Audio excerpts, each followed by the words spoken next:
전도서 7장 26절부터 29절까지 말씀입니다. 26절을 보시면 마음은 올무와 금을 갖고 손은 포승 같은 여인은 사망보다 더 쓰다는 사실을 내가 알아내었도다. 그러므로 하나님을 기쁘게 하는 자는 그 여인을 피하려니와 죄인은 그 여인에게 붙잡히리로다. 자, 원문을 보면 이렇게 되어 있습니다. 죽음보다도 더욱 쓴 것을 내가 발견한 것이 있는데 여인이로다. 그녀는 사냥도구들과 올가미들 같은 마음에 묶은 끈과 같은 양손을 가졌도다. 엘로힘 앞에서 착한 자는 그녀로부터 피하게 되지만 정로에서 벗어난 자는 그녀에게 붙잡히는도다. 자, 이 코엘레트라는 사람이 사랑하는 그 청중들에게 인생에 대한 여러 가지 얘기를 지금 하고 있어요. 근데 여기 보면 우리 성경은 어떤 여인을 특정하고 있는데 그 마음이 올무 같고 또 금을 같은 여인, 손은 포승 같은 여인, 그런 여인을 이렇게 꼬집어서 얘기를 하는 듯하고 표현이 되어 있는데 원문은 보편적인 여인에 대해서 얘기하고 있어요. 죽음보다 더 쓴 것을 내가 발견했다. 죽음을 이 쓰다라고 표현을 했습니다. 죽음은 우리 인생 속에 참 쓰디쓴 그런 맛을 가져다 주죠. 죽으면 좌우지간 모든 게 다 끝나는 거예요. 죽으면 우리의 꿈도 끝나고 인생도 끝나고 모든 기회도 다 박탈당하고 마는 거예요. 그러니까 이 세상을 살면서 사람이 좌절하게 되면 쉽게 죽음을 선택합니다. 그건 참 어리석은 겁니다. 죽어서 해결되는 건 아무것도 없어요. 인생이라고 하는 것은 죽기 전에 뭔가를 하는 거지 죽고 나서 뭔가를 이룰 수 있는 것은 아무것도 없습니다. 성경은 말하잖아요. 한 번 죽는 것은 사람에게 정하신 것이요. 그 후에는 심판이 있을 것이라. 그래서 죽은 다음에는 심판이 있는 거지 죽은 다음에는 뭐 이 세상의 고통이 다 끝나고 새로운 뭐가 시작되는 것 절대로 아닙니다. 죽고 나면 심판밖에 남는 것이 없어요. 그리고 예수를 안 믿는 사람들은 두 번 죽죠. 예수를 믿는 우리들은 하나님의 그 영생으로 인하여 하나님의 영원한 안식에 들어가는 것이죠. 그러니까 우리가 세상을 숨을 쉬며 살고 있는 이 순간이 중요한 거예요. 그런데 이러한 죽음보다도 더욱더 우리의 인생을 쓰게 만드는 것이 있는데 이것이 남성의 입장에서 볼 때는 여인이라는 거예요. 여인. 왜냐하면 그 여자라는 존재는 이렇게 설명하고 있어요. 그녀는 사냥도구들과 올가미들 같은 마음을 가졌어요. 이 사냥도구가 뭡니까? 사냥할 때 보면 여러 도구가 있죠. 뭐 이렇게 덫도 있을 수 있고요. 또 그 다음에 총도 있을 수 있고 활도 있을 수 있고 때로는 갈고리가 있을 수도 있고 여러 종류의 사냥도구가 있고요. 그 다음에 이제 올가미가 있다고요. 올가미는 뭡니까? 잡아갖고 꽁꽁 묶기도 하고 또 올가미를 설치해서 지나가는 어떤 짐승을 잡기도 하고 이와 같은 마음이 있다는 거예요. 그러니까 여성의 마음에는 아주 복잡한 것이 있어요. 그러니까 어떤 것을 먹이를 잡으려고 사냥감을 잡기 위해서 온갖 도구를 다 쓰고 온갖 기술을 다 동원하는 그와 같은 것처럼 여인의 마음에는 그런 것이 있다. 요즘 굉장히 부정적으로 좀 얘기하죠. 그 다음에 묶는 끈과 같은 양손을 가졌도다. 이 양손이 있는데 여인이 그것을 어떤 것을 딱 잡으면 자기의 소유가 되려고 꽉 잡아서 마치 그 여인의 손은 칭칭칭칭 감아 묶는 끈과 같다는 거예요. 여인을 이런 식으로 소개를 하고 있는 거예요. 그런데 여기에 이런 말이 나와요. 엘로힘 앞에서 착한 자는 그녀로부터 피하게 되지만 그러니까 여기서 나오는 이 여인은 그렇게 좋은 영향을 끼치는 여인이 아니에요. 이 여인을 대하는 데 있어서 하나님 앞에서 착하고 선하고 이건 이제 여러 가지 뜻이 있어요. 하나님 앞에서 착한 자는 하나님이 인정하는 자, 하나님이 선히 여기는 자, 하나님이 기뻐하는 자 그런 사람은 그와 같은 그 여인에게서 피하게 되지만 정로에서 벗어난 자 이 하마르티아라고 하는데 이걸 이제 다른 말로 죄라고도 하죠. 원래 그 성경에서 말하는 죄라는 말은 표적에서 벗어났다. 가야 될 길에서 이탈되었다 이런 뜻이거든요. 그래서 저는 그걸 그대로 번역을 했어요. 정로에서 벗어난 자는 그녀에게 붙잡히는도다. 그러니까 사실 남자에게 있어서는 평생에 한 여인이면 족한 거예요. 그래서 결혼을 하고 그냥 그 여인과 사는 게 낫지, 남자가 이 여자 저 여자 기웃거린다든지 여자 관계가 복잡하게 되면 결국 여인은 뭐예요? 자기를 사냥하는 사냥꾼에 지나지 않는 거예요. 결국 그 여인 때문에 잡히고 그 여인 때문에 인생을 앞으로 나가지 못하고 주저앉게 되고 하는 그런 일들을 성경은 말하고 있어요. 이것을 뭐 꼭 남자들만 들으라는 얘기도 아니죠. 이걸 이성 문제라고 생각하면 되죠. 남성도 그렇고 여성도 그렇고 이성의 문제는 이것은 삶 속에 덫에 걸리는 일을 만들고 맙니다. 오로지 하나님 앞에서 인정받는, 하나님께서 선하게 여기시는 그런 삶을 살아가는 것을 목적으로 하라. 그래야 인생에 그와 같은 여인으로부터도 피하게 된다. 만약에 너희가 그렇지 않고 정로에서 벗어나게 되면 그 여인에게 붙잡히게 된다. 우리식으로 얘기하면 뭐예요? 신세 망친다 이런 뜻이죠. 자, 넘어갑시다. 27절. 전도자가 이르되 보라, 내가 낱낱이 살펴 그 이치를 연구하여 이것을 깨달았도다.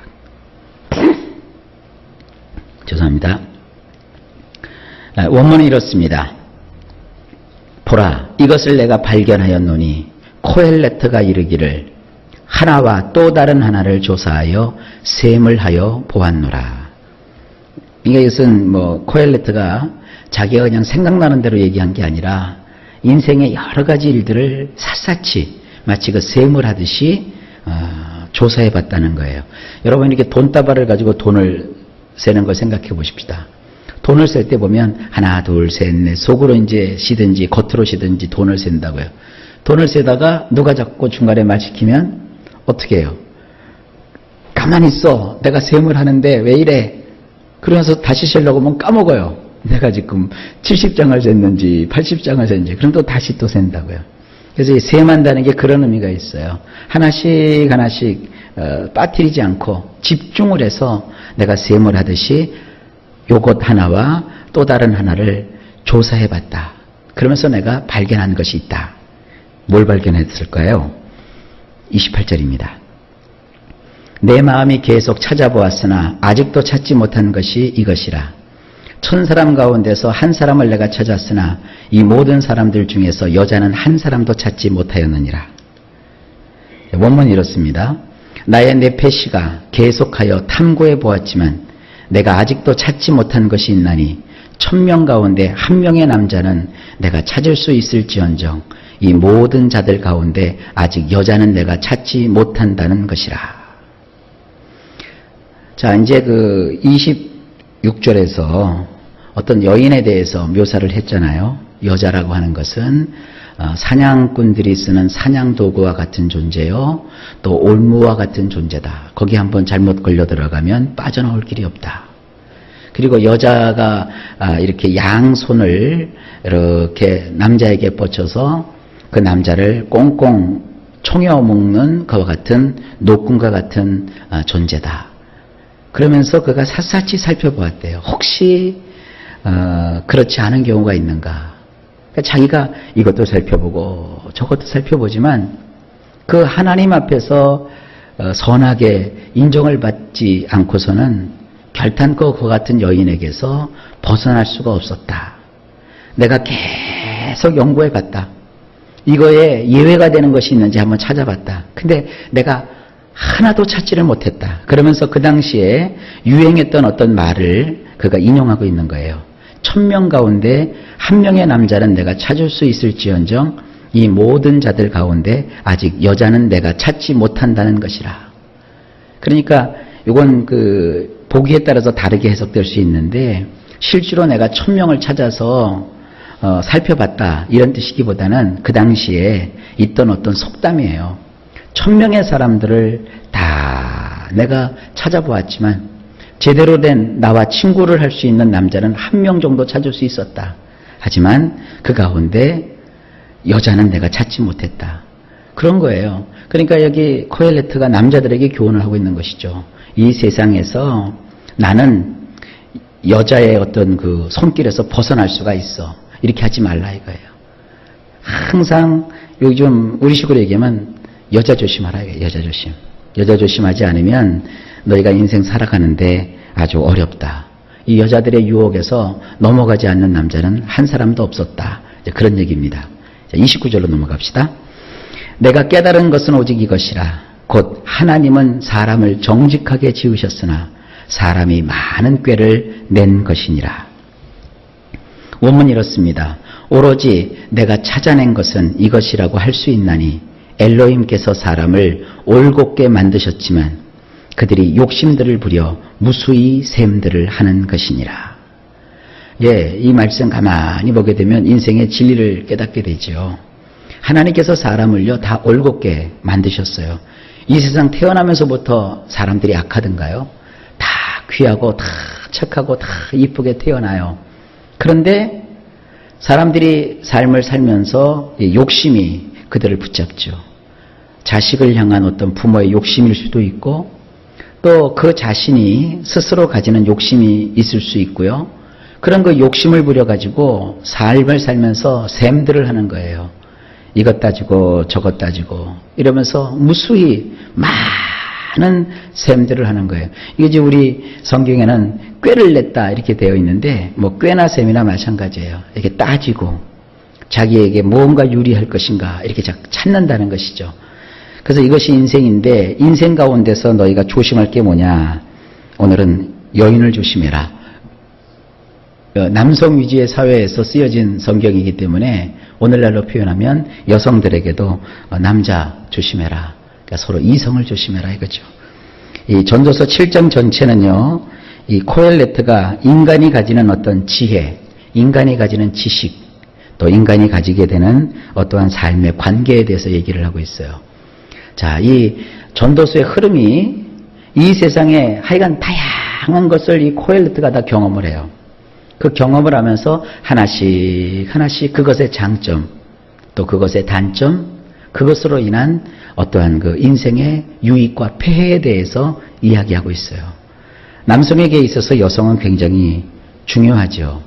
또 여성에게 있어서 어떤 남자를 만나서 같이 사느냐도 참 중요하죠. 그러나 조심할 게 있는데 제일 중요한 것이 뭐냐. 어떤 인간관계 그 자체가 아니라 하나님 앞에서 내가 어떤 자가 되어야 되느냐. 이게 중요한 거예요. 하나님 앞에 아주 선한 사람, 하나님 보실 때에 인정받는 사람, 그것이 더 중요하다는 겁니다. 그래야 그런 여인에게서도 피할 수 있고 또 삶 가운데 수많은 사람들이 셈을 하며 살잖아요. 그 셈을 하는 삶 속에서도 내가 건짐을 받고 어떤 하나님의 뜻을 이룰 수 있다. 이것이 오늘 이 코엘레트가 우리에게 주는 교훈입니다. 자, 예수 그리스도께서 십자가에서 우리를 위해서 구원을 이루셨고 또 우리가 이 세상을 살아가는 동안에 성령의 인도를 받습니다. 성령의 인도를 받을 때 늘 우리 마음속에 생각해야 될 것은 뭐냐 하면 인간관계도 중요하지만 하나님 앞에 인정받는 것. 어떻게 하면 하나님 앞에 인정을 받고 하나님이 나를 선하게 여기실까? 그것이 인생에 있는 숱한 유혹과 덫과 함정에서 우리가 빼냄을 받을 수 있는 유일한 방법입니다. 하나님이 여러분을 오늘도 도우셔서 성령 안에서 예수님의 이름으로 승리케 하시기를 예수 그리스도의 이름으로 간절히 축복합니다.